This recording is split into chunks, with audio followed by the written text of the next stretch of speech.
মাছ কিনে খাওয়াইনে টাকা আমরা আয় করতে পারি। সব জিনিসের দাম বাড়তে আপনি কোন জিনিসটার দাম কম? বাংলাদেশে যে জিনিসটার দাম বাড়ছে এই জিনিসটার দাম কমছে কোন?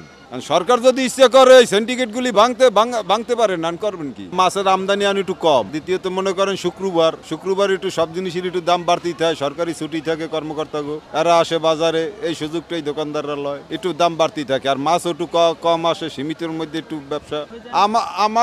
আমাগো কম হইলেও কিছু করার নাই, আমাগো কেউ দেখবে না। ইনুসারে আছে হার চেয়ারে বইয়া, হে আমাকে দেখবে না।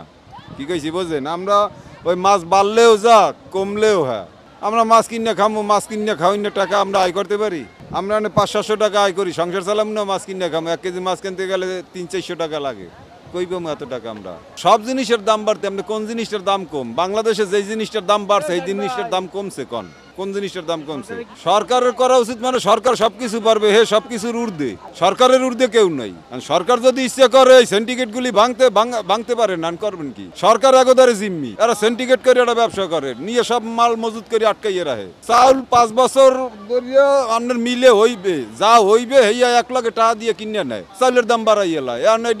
সরকার এটার কোনো পদক্ষেপ নেয় না। তা আমাকে কি করা? আমার সাধারণ মানুষ কওয়ার জায়গা নাই, কইলেও কেউ শুনবে না। উদ্যোগ নিতে না, সরকার দুর্বল একদারে। আর হাজার কোটি টাকা লোন নিয়ে যদি ব্যবসা বন্ধ করিয়ে দেয়, সিন্ডিকেট বন্ধ করিয়ে দেয়, মনে করেন